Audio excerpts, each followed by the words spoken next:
ये तमाम वीडियोस ख़ास तौर पर मालूमाती और एजुकेशनल मकासद के लिए बनाई जाती हैं। इसमें किसी मरीज़ का इलाज मकसूद नहीं है। मेडिसिन के साइड इफ़ेक्ट होते हैं। किसी भी मेडिसिन को अपने डॉक्टर की हिदायत के मुताबिक इस्तेमाल करें। आपका शुक्रिया। आज का हमारा टॉपिक है सिरप अल्सानिक।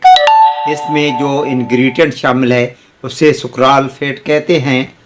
120 ml की बोतल है। मुनासिब कीमत है। हाई नून फार्मा ने इसे तख्लीक किया है। हर अच्छे मेडिकल स्टोर से ये दस्तयाब है। अब बात करते हैं इसके फ़वाइद की। पेट के ऊपर वाले हिस्से में दर्द हो तो इसे इस्तेमाल किया जाता है। अगर पेट फूल जाता हो और उसमें हवा भर जाती हो और जो चीज़ का आप खाते हैं यूँ महसूस होता हो कि हज़म नहीं हुई बल्कि पेट भारी हो गया है, तो उसमें भी आप इस्तेमाल कर सकते हैं। हार्ट बर्न यानी सीने की जलन में भी इसका इस्तेमाल मुफीद रहता है।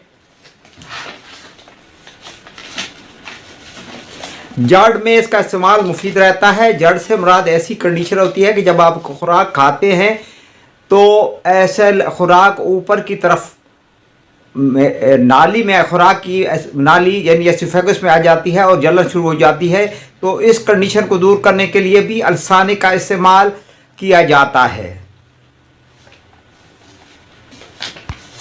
अगर आपको मैदे में अल्सर हो जाए तो इसका इस्तेमाल किया जाता है। अगर आपकी अंतड़ियों में अल्सर हो जाए तो इसको हील करने के लिए भी इसका इस्तेमाल कराया जाता है। अगर आपके मैदे की झिल्ली जिसे म्यूकस कहते हैं वो सोजिश कर जाए तो उसको ठीक करने के लिए भी इसका इस्तेमाल किया जाता है। अब आते हैं इसके साइड इफ़ेक्ट की तरफ। तो मतली की कैफियत हो सकती है, वॉमिटिंग हो सकती है, डायरिया हो सकता है, मुंह खुश्क हो सकता है, आपको कब्ज हो सकती है। अब बात करते हैं इसकी डोज की। तो 2 चम्मच खाली पेट सुबह और 2 चम्मच शाम को सोने से पहले लें। याद रखें ये दवा खाली पेट लेनी है।